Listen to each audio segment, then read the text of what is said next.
Tapi Yesus memberikan penjelasan yang tegas kepada mereka. Apakah ada alasan bagi seseorang untuk tidak dapat melakukan kebaikan pekerjaan penyelamatan pada hari Sabat? Ini adalah sebuah alibi, Gil, ya, untuk pembenaran atas tindakan mengkonsumsi wine atau minuman beralkohol. Secara tidak langsung ya, kita mengeneralisir bahwa semua wine yang dalam Alkitab itu adalah alkohol. Beralkohol. Even waktu Jesus turn the water into the wine, they think that wine is alcohol. Jadi, ingat, Paulus mengerti dengan benar bahwa anggur adalah hal yang dicela dan itu merusak kekudusan hidup. Oke? Jadi ketika Paulus bilang, Timotius, jagalah kekudusanmu.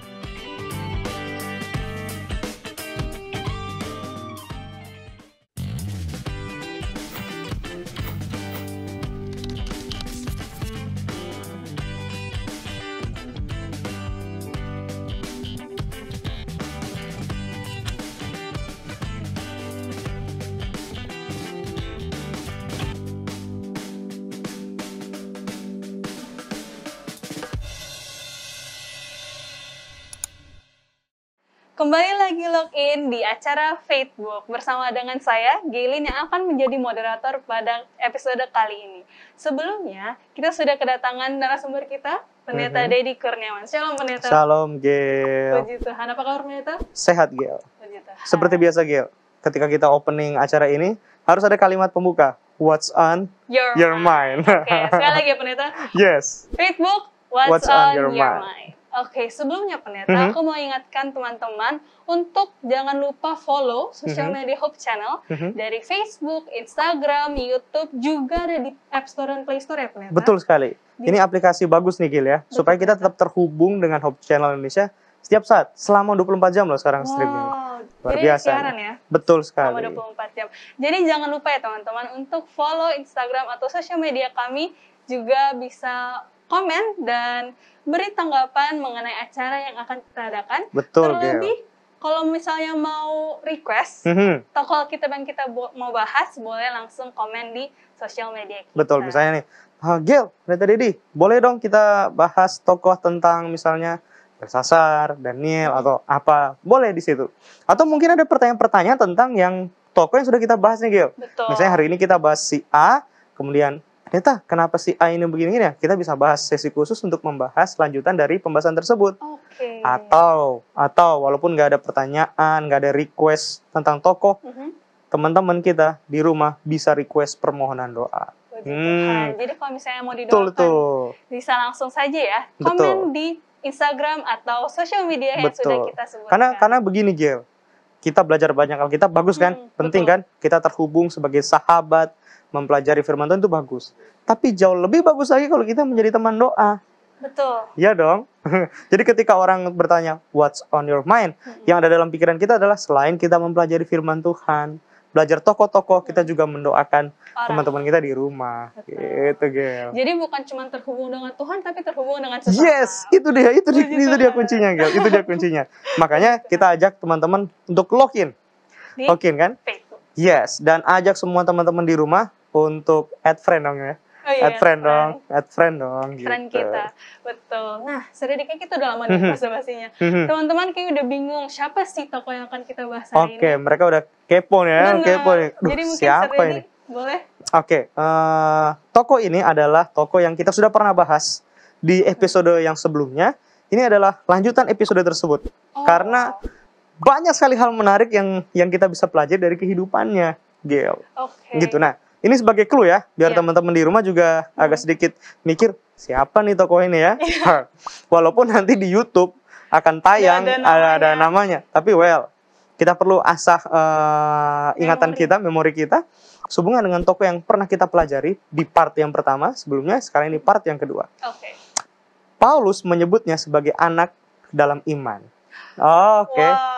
Bisa ketebak dong? Bisa ketebak ya? Udah bisa ya?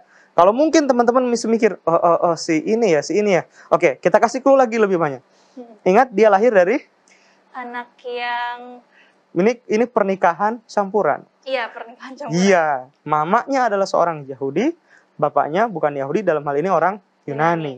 Oke? Kemudian apalagi ya yang menarik ya? Oh ya, dia ikut perjalanan Paulus dalam perjalanan misionarisnya bersama dengan Silas ke Makedonia.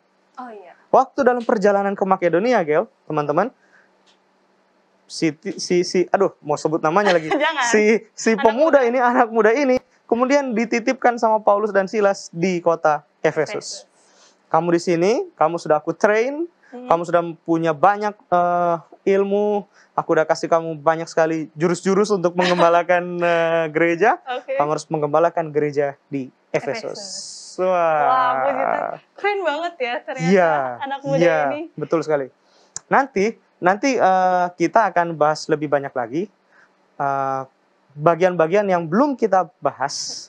Oke, bagian-bagian yang belum kita bahas, nanti kita akan ulik makin banyak lagi. Oke, jadi teman-teman jangan kemana-mana, tetap stay tune di Faithbook.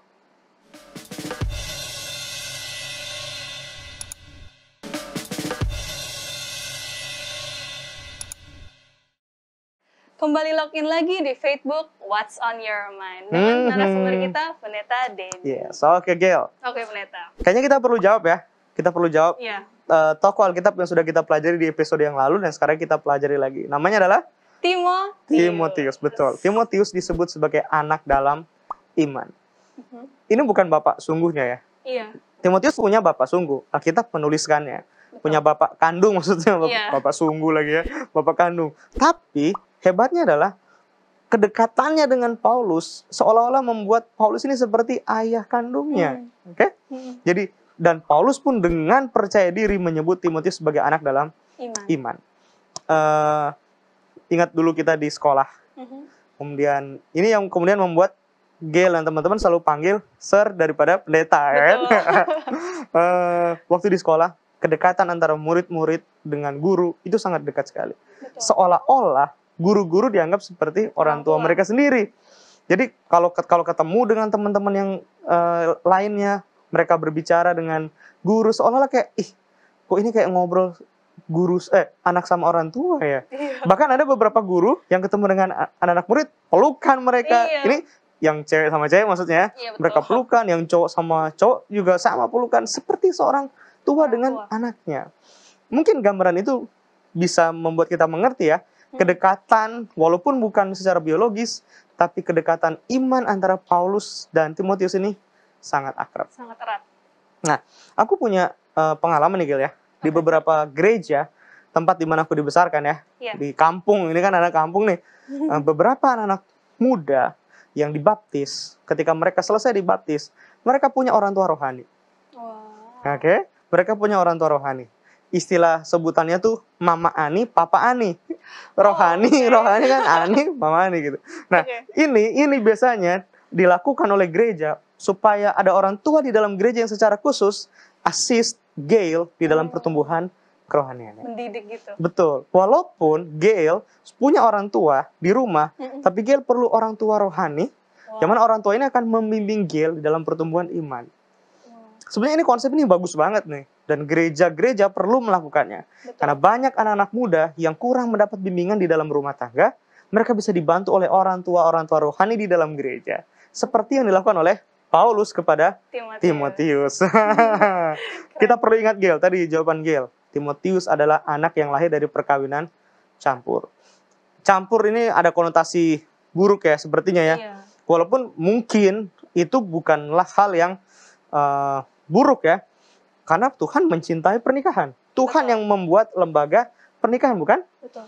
Tapi kita perlu ingat, Gel, dan teman-teman di rumah. Salah satu pertentangan yang paling hebat di gereja yang mula-mula adalah status Yahudi dan bukan Yahudi. Karena orang-orang Yahudi menganggap salvation itu, keselamatan itu hanya punya mereka. Di luar mereka, there is no salvation. Karena orang Yahudi menganggap mereka adalah anak perjanjian Abraham melalui sunat.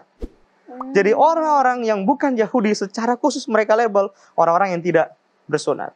Or they are not belong to Jesus. Allah gitu maksudnya. Mereka nggak layak untuk keselamatan. Jadi bisa dibayangkan perdebatan besar di gereja. Mungkin mamanya Timotius ini mungkin dia kan seorang pengajar juga kalau bisa dikatakan, karena dia mengajar Timotius juga gitu kan untuk prinsip-prinsip kebenaran firman. Mungkin orang ada yang sindir-sindir. Ya itu, Mama Timotius tuh gini-gini ya kan. Iya. Suaminya gini-gini. Bayangkan Timotius harus besar dengan tekanan yang seperti itu. Tapi hebatnya Timotius tetap disebut sebagai anak yang baik. Betul. Kuat mental ya. Kuat mentalnya. Kamu kalau mencari cowok, cari cowok yang kayak Timotius. Tahan banting. Tahan banting, betul sekali. Selain dia anak yang takut akan Tuhan, dia juga hormat sama orang tuanya. Nah, ini hal yang menarik dari 2 Timotius 1 ayat yang kelima, Gel. Mungkin boleh baca 2 Timotius 1 ayat yang kelima. Teman-teman juga bisa membuka Alkitab walaupun nanti sahabat-sahabat kru Faithful akan tampilkan ayatnya di bawah. Betul. Baik, kita akan baca bersama-sama 2 Timotius 1 ayat 5. Ya. Sebab aku teringat akan imanmu yang tulus ikhlas, yaitu iman yang pertama-tama hidup di dalam nenekmu Lois, dan di dalam ibumu Eunike, dan yang aku yakin hidup juga di dalam dirimu. Oke, Gel. Teman-teman, ini ayat yang bagus sekali. Karena dari ayat ini kita bisa mengerti bahwa iman yang tumbuh dalam kehidupan Timotius adalah iman yang diwariskan dari opungnya dan mamanya, ya, ibunya. Artinya begini, Timotius mengerti dengan benar bahwa mungkin saja bapaknya bukanlah sosok pengajar kebenaran yang baik karena latar belakang tadi itu.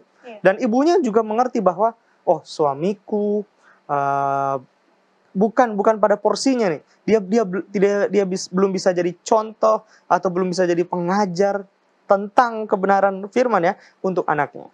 Jadi ibunya mengambil peranan ini. Kalau aku sih yakin ibunya bertanggung jawab sekali. Betul. Karena ibunya berperan untuk mengajar anaknya bertumbuh dalam iman. Karena mungkin ini sangat biblikal sekali ya. Seperti Yesus, dia belajar dari mamanya. Dan Timotius dia belajar dari mamanya.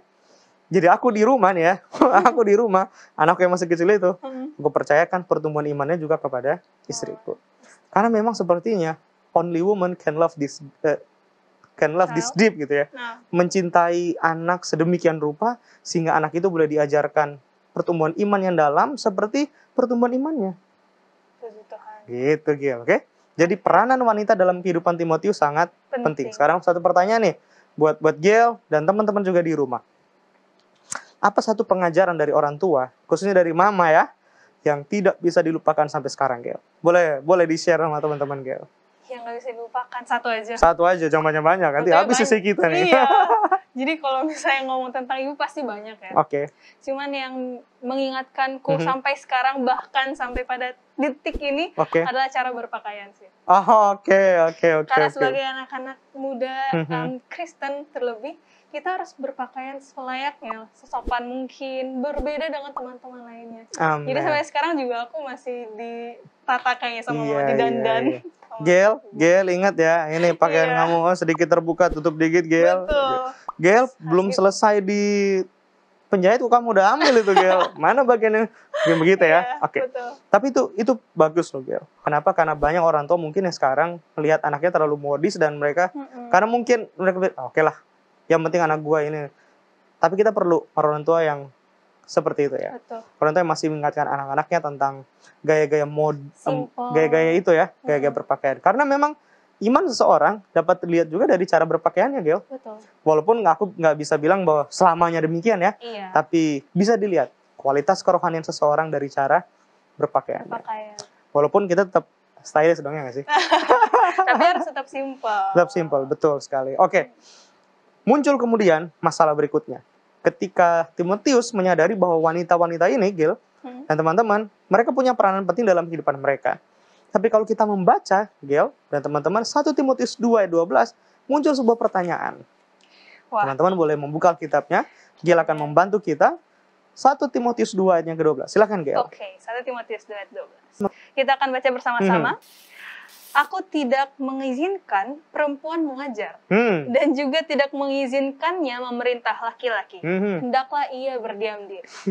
Oke, sekarang wanita disuruh diam. Sementara banyak wanita-wanita, artinya ya 2 wanita ini ya, dalam kehidupan Timotius yang berperan penting untuk mengajar Timotius tentang kebenaran. Jadi ini seperti kontradiktif ya. Kontradiktif.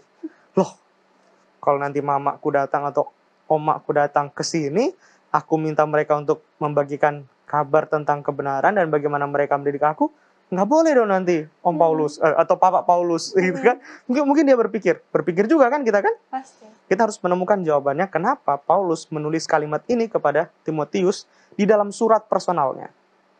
Oke. Dan ini Timotius perlu aware supaya nanti Timotius tidak salah di dalam memimpin jemaatnya.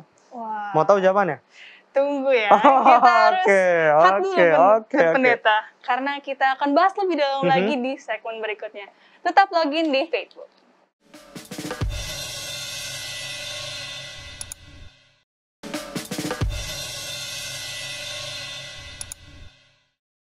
Kembali login di Facebook. What's on your mind? Pendeta, aku udah penasaran nih. Jadi kita langsung lanjut aja ya.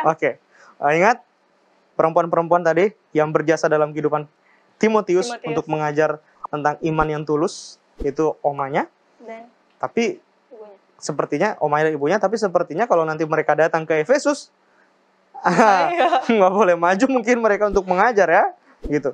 Mungkin nggak bisa diumumkan, bolehkah Ibu Lois dan Ibu Yunike untuk maju ke depan menyampaikan kesaksian atau pengajaran? Sorry. Kata Paulus, perempuan harus diminta untuk diam. Kata diam ini, Gel dan teman-teman, ini datang dari kata Greka hesukia.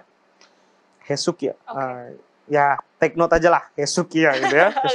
Hesukia ini muncul 5 kali di dalam Perjanjian Baru. 3 diantaranya cocok dengan konteks yang sementara kita bahas nih. Di 1 Timotius 2:12 tentang berdiam ini. Nah, kemunculan ketiga kali itu, hesukia itu, kita boleh baca di Lukas 14 ayat yang keempat. Boleh Gil baca. Kita sama-sama buka Lukas 14 ayat 4. Mereka itu diam semuanya. Lalu ia memegang tangan orang sakit itu dan menyembuhkannya dan menyuruhnya pergi. Ini adalah tindakan Yesus menyembuhkan seorang yang sakit pada hari Sabat. Jadi mereka komplain nih teman-teman. Mereka komplain sama Yesus. Yesus menyembuhkan pada hari Sabat? What in the world, man? Kamu lagi ngapain? Ini hari Sabat. Gak boleh.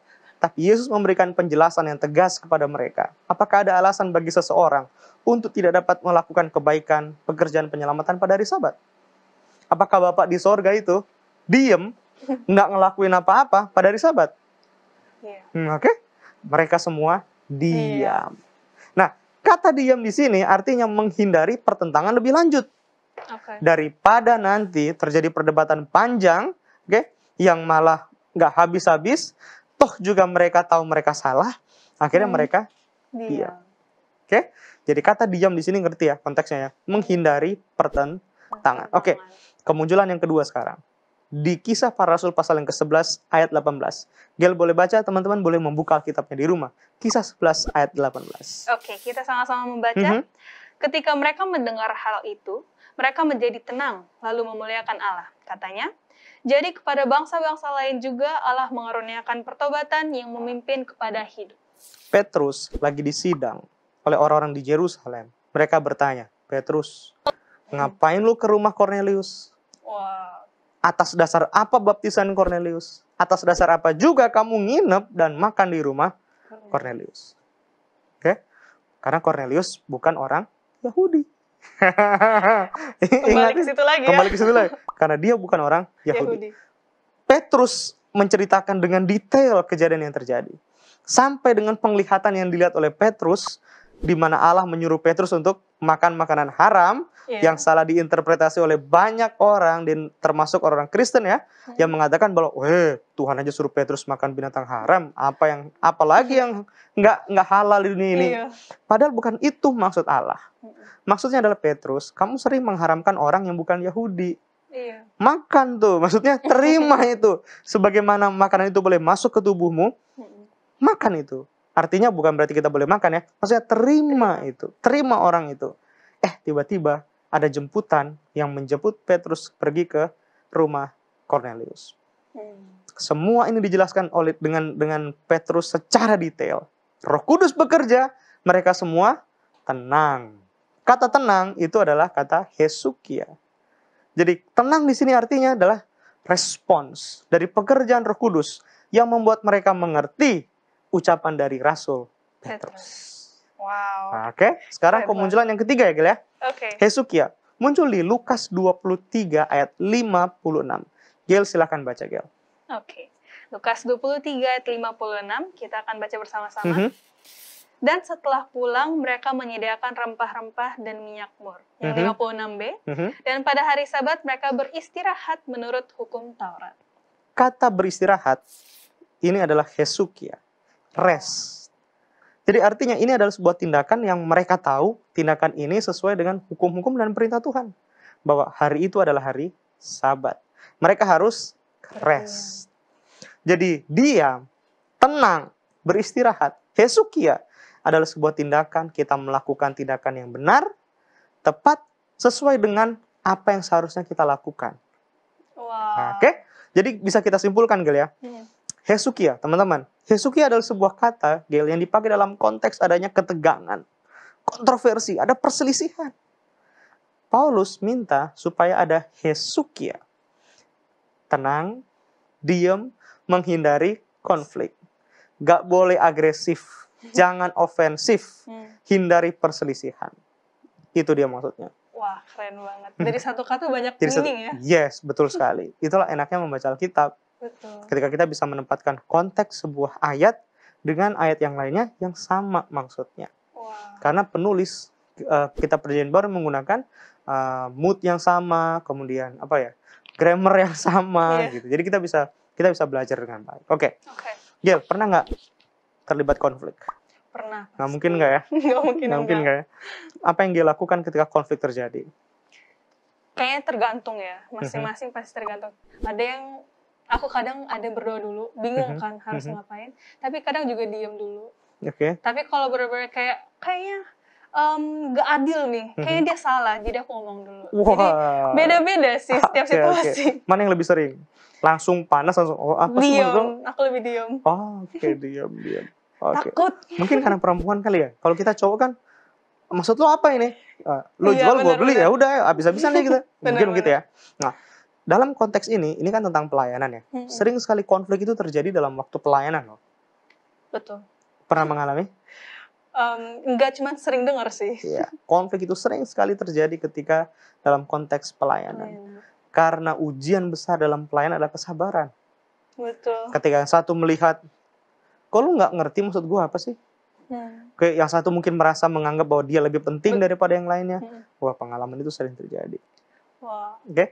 Nah, waktu Paulus bilang wanita harus diam saja, kita harus ngerti kenapa dia suruh diam. 1 Timotius 2 ayat yang ke-8, Gel. 1 Timotius 2 ayat yang ke-8. Di sini kita akan membahas mengenai sikap orang laki-laki dan perempuan dalam ibadah jemaat. Oke. Ayat 8, oleh karena itu aku ingin supaya di mana-mana orang laki-laki berdoa dengan menadahkan tangannya yang suci tanpa marah dan tanpa perselisihan. Tuhan berkati keluarga kami, Tuhan. Tapi ini waktu laki-laki berdoa, mereka marah-marah. Karena ada perselisihan. Mungkin saja perselisihan itu terjadi karena ada peran wanita-wanita yang berbicara, tadi itu. Maksudnya wanita-wanita selain berbicara, mereka nggak bisa diem. Tapi ada action dalam kehidupan wanita-wanita ini sepertinya yang membuat kenapa laki-laki itu marah-marah. Terjadi pertentangan di dalam gereja. Sekarang 2 Timotius 3, Gel. Oke. Teman-teman, 2 Timotius 3 ayat yang ke-6. Boleh dibaca, Gel. Baik, 2 Timotius 3 ayat 6. Sebab di antara mereka terdapat orang-orang yang menyelundup ke rumah orang lain dan menjerat perempuan-perempuan lemah yang syarat dengan dosa dan dikuasai oleh berbagai-bagai nafsu. Perempuan-perempuan ini sepertinya mereka sudah terpapar dengan hal-hal yang tidak baik dan mungkin saja perempuan-perempuan ini mereka punya peranan penting di dalam gereja. Sehingga kalau nanti mereka diizinkan berbicara, itu akan memiliki dampak buruk terhadap gereja. Makanya bapak-bapak waktu berdoa marah-marah. Bayangin berdoa, men. Berdoa sambil marah-marah. Oke? Jadi kita bisa ngerti ya. Artinya bukan berarti semua wanita di gereja kita mulai sekarang harus diam, nggak boleh ngajar. Bukan. Ini adalah konteks khusus. Bahkan kalau itu mungkin ya, yang menyebabkan perselisihan itu dan pertentangan itu adalah para pria. Mungkin Paulus akan bilang, hendaklah para pria diam. Oke? Sekarang, Gel. Memikirkan perempuan diam itu sulit loh. Tahu nggak kenapa? Karena perempuan berbicara lebih banyak daripada laki-laki. 20.000 kata setiap hari. Wah, Laki-laki banyak. hanya 7.000. Artinya perempuan 13.000 lebih banyak punya kosakata daripada laki-laki. Hanya di program ini aja aku bicara lebih banyak kan. Kebetulan. Makanya kalau ada laki-laki yang bicaranya banyak, kita sering bilang apa? Kayak cewek lo. Betul. Iya nggak sih? Betul. Bener kan? Kayak cewek lo. Mm-mm. Membuat wanita diam itu seperti membuat sepi rumah. Ya, mungkin kalau di rumah kok sepi, Gel kemana ya? Karena diem. Karena mungkin Gel diam, gitu kan? Kalau perempuan itu diam, bisa dibayangkan gereja nggak ada potluck loh. Bisa jadi. Loh iya, siapa yang berbuat banyak setelah Benar. acara fellowship itu? Di acara fellowship setelah gereja itu? Perempuan. Bahaya. Tapi perempuan juga diminta untuk diam karena banyak sekali hal-hal yang tidak baik terjadi di gereja, yang kalau dinding-dinding gereja itu diminta untuk bicara, mungkin semua rahasia-rahasia kejelekan-kejelekan para wanita di gereja bisa diungkap. Mungkin terlalu banyak gosip di gereja, perpecahan banyak terjadi, walaupun kita juga tahu banyak juga yang dilakukan oleh para laki-laki. Tapi dalam hal ini, Paulus minta supaya para wanita berdiam diri. Oke. Clear ya, Gel?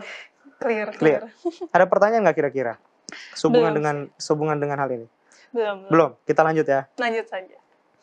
Ingat, Gel dan teman-teman, ada satu hal yang menjadi kontroversi dalam tulisan Paulus kepada Timotius ketika dia menganjurkan Timotius untuk melakukan sesuatu.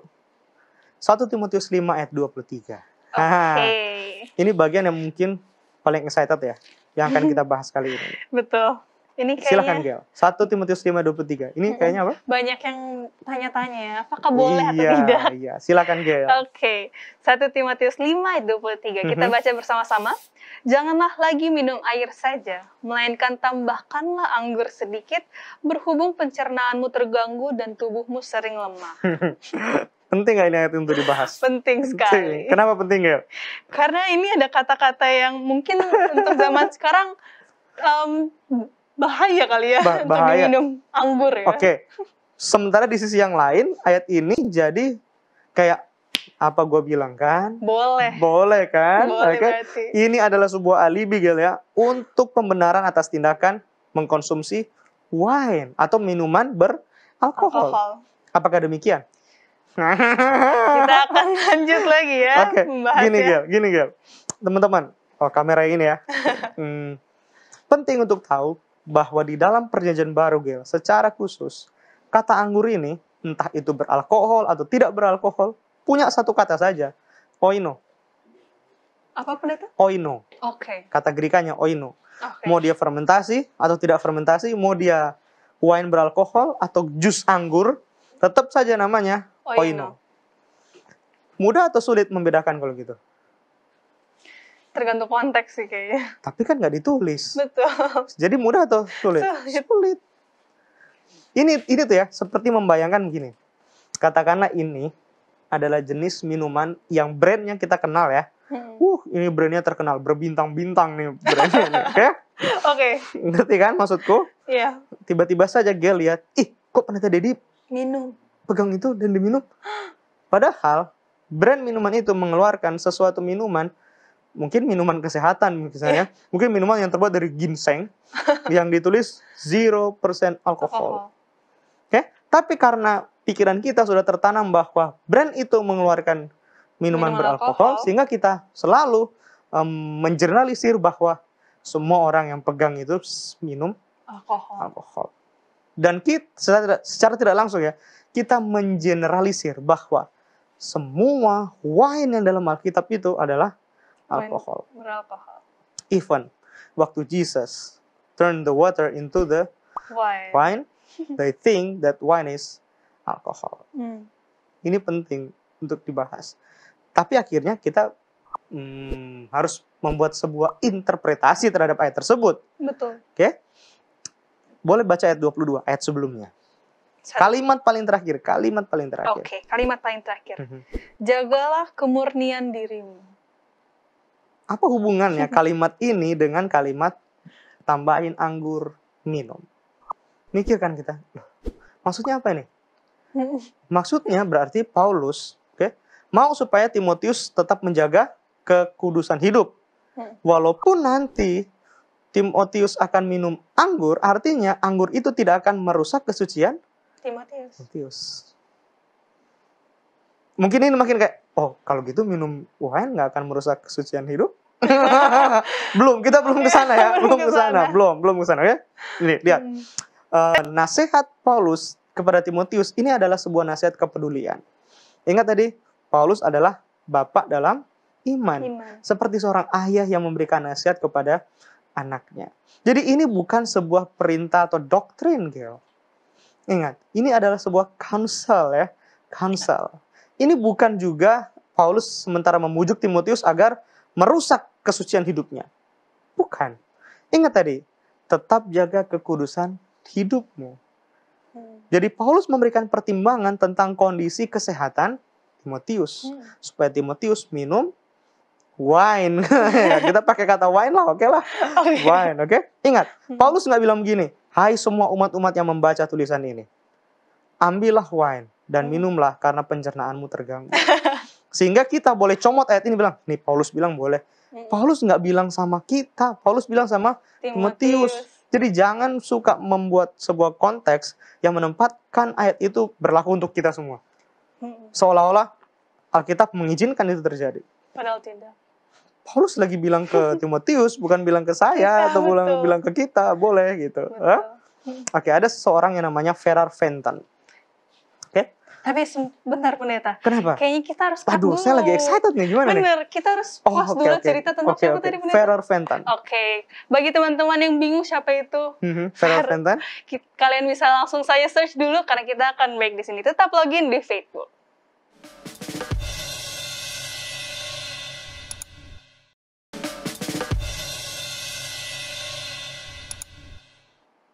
Kembali login di Facebook. What's on your mind? Kembali pendeta. Oke, what's on your mind? Sampai saat ini what's on your mind, Gil? Betul. Tentang tadi Ferrar Fenton. Ferrar Fenton ini dia membuat terjemahan Alkitab ke dalam sebuah versi Alkitab yaitu Modern English Bible ya. Oke. Tapi yang menarik adalah dia coba untuk terjemahkan kalimat ini secara literal ya, untuk mengekspresikan apa sih pengertian bahasa Paulus dalam kalimat Greka tersebut. Jadi secara literal dia translate bahwa no longer drink water alone. Artinya jangan hanya minum air saja. But use with a little wine for the stomach. Jadi artinya tambahin dikit anggur. Oke, dikit. Artinya begini, tindakan ini adalah tindakan di mana Gail ambil air, kemudian ambil wine tadi campur dengan air. Ini nggak mungkin dong seorang minum wine dicampur dengan air. Iya, aneh. Aneh ya? Aneh nih. Jadi ini seperti sebuah tindakan di mana orang bikin sirup anggur gitu, minum jus anggur gitu. Lu ambil gelas dong, Gil. Pakai air terus tambahin dengan sari anggur, terus dicampur, diminum. Wah, seger ya, Gil ya? Iya dong, sirup anggur. Iya. Tapi kan orang jadi aneh berpikir bahwa nggak mungkin. Itu memang wine. Kalau begitu, adakah bukti dari sejarah bahwa penggunaan alkohol itu sudah ada? Sudah ada. Bahkan sejak zaman dulu, di zaman Israel sudah ada. Oke. Tapi apakah ada penggunaan wine dalam tanda kutip sirup anggur dengan air? Kita akan lihat. Oke.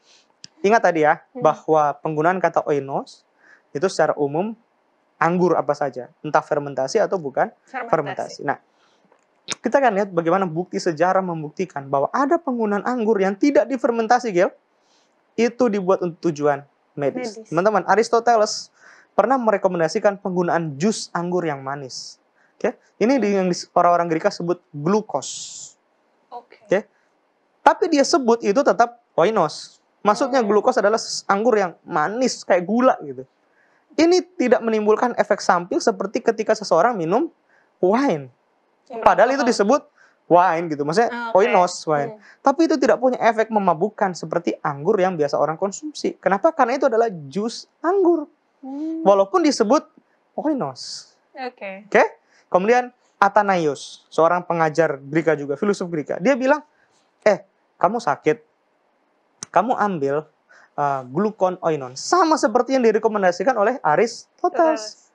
Ambillah anggur yang manis, sweet grape juice itu. Grape juice yang manis. Wow. Ini bukanlah anggur yang difermentasikan.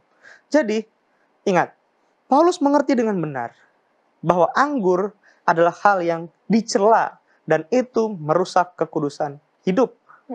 Oke? Jadi ketika Paulus bilang, Timotius, jagalah kekudusanmu. Mungkinkah Paulus merekomendasikan wine kepada Timotius, sementara kalau wine yang alkohol diminum sama Timotius itu dapat merusak kekudusannya? Tidak. Mungkin. Jadi buat saya, terserah mau diterima atau tidak interpretasi ini. Nasihat Paulus untuk Paulus adalah grape juice. Kenapa? Karna Athanasius, Aristoteles, pembesar-pembesar, filosof-filosof Greka, mereka agree bahwa di zaman itu ada metode pengobatan yang menggunakan air dan sirup anggur. Oke? Jadi Paulus sangat setuju dengan cara hidup Timotius yang berpantang. Artinya menjaga hidup tetap suci. Suci, kudus. Tapi dalam konteks ini ketika kamu sakit, ambillah sirup anggur. Mungkin ya, kenapa Timotius nggak mau ambil? Mungkin Timotius ingat bahwa dia kan, mamanya kan Yahudi nih. Iya. Ketika dia sudah di-set khusus, consecrate sebagai seorang pelayan Tuhan, dia mau kudus. Sehingga dia menghindari segala konsumsi anggur, bahkan mungkin untuk anggur yang tidak difermentasi sekalipun. Karena mungkin dia lihat tradisi Yahudi ya. Tradisi Yahudi itu, kalau orang dikhususkan untuk sesuatu disebut sebagai orang yang kena nazar.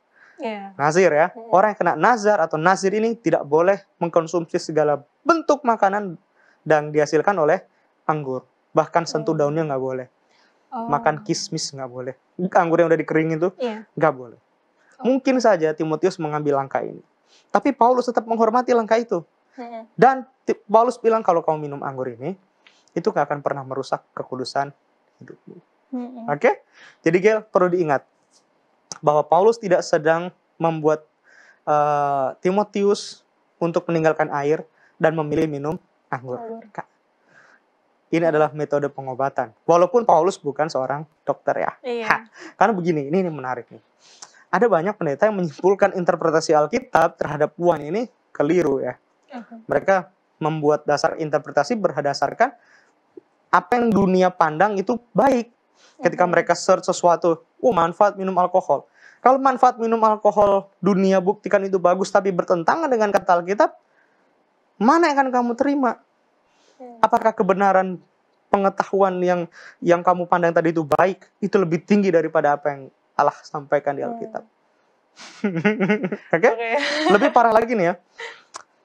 Ketika mereka membuat interpretasi ya, menyimpulkan interpretasi Yesus yang membuat air itu jadi anggur itu, mereka bilang kita boleh minum wine.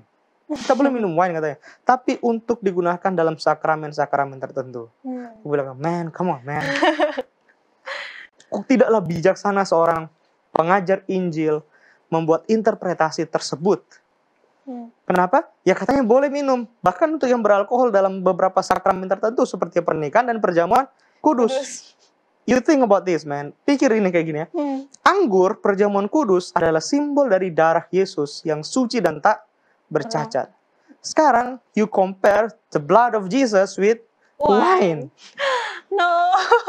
Itu seperti menghina apa yang Yesus lakukan di Golgota ketika mencurahkan darahnya. Bagaimana mungkin Yesus bilang, sesuatu yang difermentasi itu seperti hidup orang Farisi, dosa itu. Hati-hati kamu terhadap ragi orang Farisi. Fermentasi orang Farisi. Jadi ragi ini simbol dosa, fermentasi simbol dosa. Wine yang difermentasi simbol dosa, terus kamu sandingkan itu dengan darah Yesus. Dengan darah Yesus. Oke. Aku senang kalau video ini kemudian dicopot terus dibikin viral gitu ya. Terus kita bahas gitu. Supaya mereka mengerti bahwa bener loh. Wine yang enak membutuhkan waktu simpan yang lama. Betul. Mungkin berpuluh-puluh tahun. Mungkin juga nggak tahu, ratusan tahun, aku nggak pernah tahu sih ya. Puluhan tahun. Yesus merubah air menjadi anggur dalam waktu berapa lama? 1 hari. Berapa jam? Loh, Yesus bilang begini. Isilah buyung-buyung itu dengan air. Setelah penuh, cedok. Jadi instan. Saat itu juga. Kalau kemudian perasaannya lebih enak daripada semua wine, it's because Jesus made it. Yes. Bukan karena waktu yang lama terus, tahun berapa nih? Oh iya, pantesan enak. Loh, Yesus baru. Jadi anggur yang dibuat sama Yesus pasti beda lah dengan anggur kita, ya. Pasti. Tapi poinnya adalah Yesus merubah air menjadi anggur seketika itu juga. Beda prosesnya kan dengan wine yang diproses fermentasinya lama sekali. Betul. Jadi kalau ditanya Yesus buat wine atau jus anggur, kalau aku bilang jus anggur, enak aja. Masa Yesus bertentangan dengan apa yang dia sampaikan? Betul. Oke. Aku pikir udah selesai, clear ya, pembahasan itu. Sekarang kita masuk ke pelajaran berikutnya, Gil. 2 Timotius 1 ayat 2 dan 3. Gil boleh baca, Gil. Teman-teman, 2 Timotius 1 ayat 2 dan 3. Oke. 2 Timotius 1 ayat 2 dan 3. Yang ayat 2, kepada Timotius, anakku yang kekasih, kasih karunia, rahmat, dan damai sejahtera dari Allah Bapa dan Kristus Yesus Tuhan kita menyertai engkau. Ayat ketiga, ucapan syukur dan nasihat untuk bertekun. Aku mengucap syukur kepada Allah yang kulayani dengan hati nurani yang murni, seperti yang dilakukan nenek moyangku. Dan selalu aku mengingat engkau dalam permohonanku, baik siang maupun malam. Aku nggak ngerti bagaimana lagi mau mengungkapkan ya kasihnya Paulus kepada Timotius. Orang tua mungkin yang menyaksikan tayangan ini, Gil, apa yang perlu kita lakukan pertama kali untuk anak-anak kita adalah berdoa bagi mereka. Ingatlah mereka di dalam doa kita dengan ucapan syukur. Mungkin banyak orang tua yang nggak mengucap syukur karena anaknya mungkin berontak. Mungkin sekarang orang tua lagi bergumul bagaimana supaya anak saya boleh kembali pulang ke jalan Tuhan yang lurus itu. Ini adalah momen yang baik, di mana rekonsiliasi itu dimulai dari diri kita. Ketika kita dulu datang kepada rahmat Allah, memuji memuliakan Allah, dan menyebut nama anak kita seperti Paulus menyebut nama Timotius di dalam doanya. Berdoa secara spesifik, Tuhan, saya mau hari ini anak saya kembali dimenangkan oleh Tuhan. Saya mau hari ini anak saya kembali pulang ke jalan Tuhan. Dan ingat, Paulus setiap hari, baik siang maupun malam, selalu mengingat Timotius di dalam doanya. Orang tua kami yang kami kasihi, sebutkan selalu nama anak-anak kita di dalam doa kita, baik siang maupun malam. Luar biasa gak sih? Puji Tuhan. What a love kan? Ini kasih yang model apa lagi ini? Inilah kasih yang diperlukan oleh orang tua untuk menyelamatkan anak-anak mereka. Ingat, Paulus adalah seorang pelayan Tuhan. Dia mau model pelayanan yang sama itu dimiliki oleh Timotius. 2 Timotius 1 ayat 8. Oke. 2 Timotius 1 ayat 8, Gail. Silakan, Gail. Baik. Ayat 8. Jadi janganlah malu bersaksi tentang Tuhan kita, dan janganlah malu karena aku, seorang hukuman karena dia. Melainkan ikutlah menderita bagi Injilnya oleh kekuatan Allah. Gail, boleh bersaksi? Apa yang mau disaksikan? Gimana? Biasa-biasa aja. Tuhan kita luar biasa, kesaksian kita biasa-biasa aja. Come on, man. Yes. Ayo dong. Masa Tuhan kita luar biasa lantas kesaksian kita biasa-biasa saja?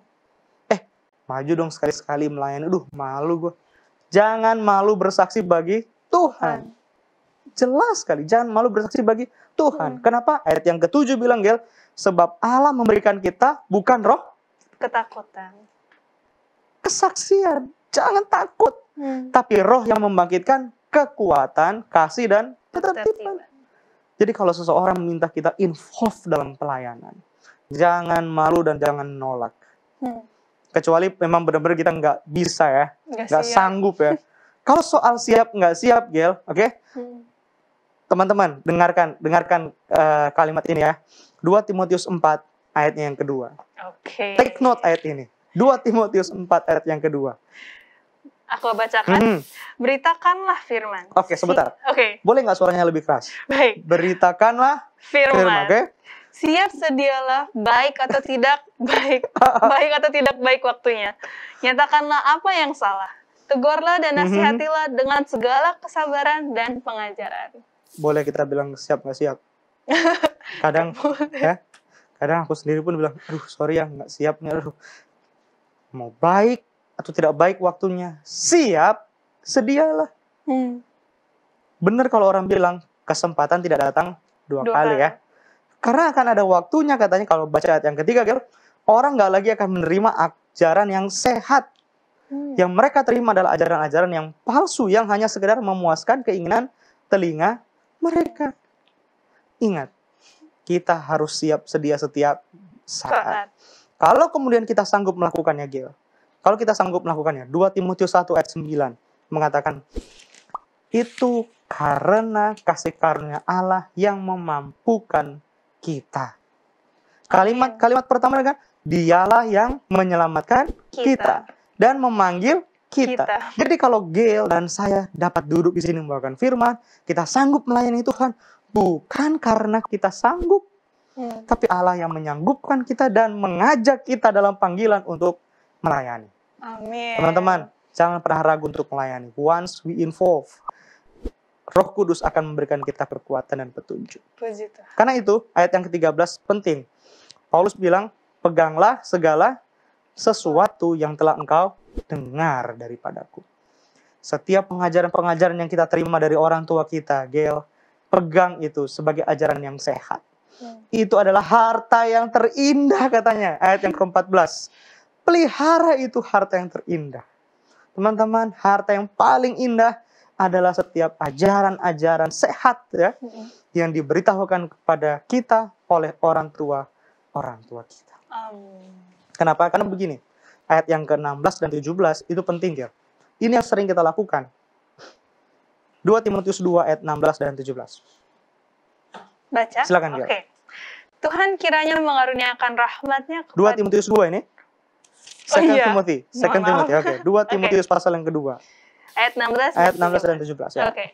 Tetapi hindarilah omongan yang kosong dan yang tak suci yang hanya menambah kefasikan. Terus? Ayat 17, perkataan mereka menjalar seperti penyakit kanker. Oke. Jadi Gail, sampai situ aja Gail. Oke. Hindari omongan yang kosong. Kita lebih cenderung senang bagian ini daripada bersaksi memberitakan omongan-omongan yang jadi berkat bagi hidup orang lain. Benar nggak sih? Kita lebih senang julid orang daripada daripada dia orang itu luar biasa loh. Dia ini ya. Kita lebih senang kayak mampus aja loh. Mungkin bisa di-cut kali ya nanti ya. Ini aja loh, habis loh. Ingat, omongan-omongan yang kosong itu seperti penyakit kanker. Sekali kita tidak obati, itu akan menjalar ke seluruh tubuh dan mematikan tubuh rohani kita. Paulus meminta supaya Timotius, orang muda itu, dan tentunya kita, bukan? Betul. Supaya kita menghindari perkara-perkara yang tidak suci, yang justru akan merusak tubuh kita seperti sel penyakit kanker. Jadi Gail, kita sudah di penghujung acara, Gail. Kita perlu menyimpulkan pelajaran part 2 dari kisah Timotius ini. What's on your mind, Gail? What's on Gail, my mind? 1 atau 2 pelajaran. Apa yang kita pelajari hari ini, Gail? Oke. Dari aku, yang tadi terakhir, bagaimana omongan kita itu sangat berpengaruh. Dan itu sebenarnya bukan cuma di diri kita ya, itu akan menjangkit ke orang lain, di mana orang lain juga pasti akan jadi sakit. Jadi kita harus hati-hati sama omongan kita. Amin. Sama yang kedua, apalagi? 2? mengenai anggur tadi. Bagaimana seharusnya kita tidak memutarbalikkan fakta ya. Di mana anggur yang seharusnya itu adalah cider atau jus yang fresh juice. Jadi kita nggak boleh samakan darah Yesus dengan alkohol yang kita tahu sekarang tidak baik. Kita perlu mencontoh teladan kehidupan Timotius. Betul. Sulit menjadi seorang pemuda seperti Timotius ketika harapan, cita-cita mungkin Timotius pengen jadi ini. Tiba-tiba dia dipanggil menjadi seorang pelayan bagi Tuhan full time. Banyak orang yang menjadi pelayan tapi ketika diminta full time dia pikir-pikir, gue masih mau jadi ini, jadi itu. Kita perlu consider lagi tentang panggilan Tuhan terhadap hidup kita. Tentang visi-visi yang kita mau capai dalam hidup kita. Lebih lagi, visi apa yang Tuhan mau kita capai dalam kehidupan kita. Kita perlu berdoa untuk teman-teman kita. Mari kita berdoa.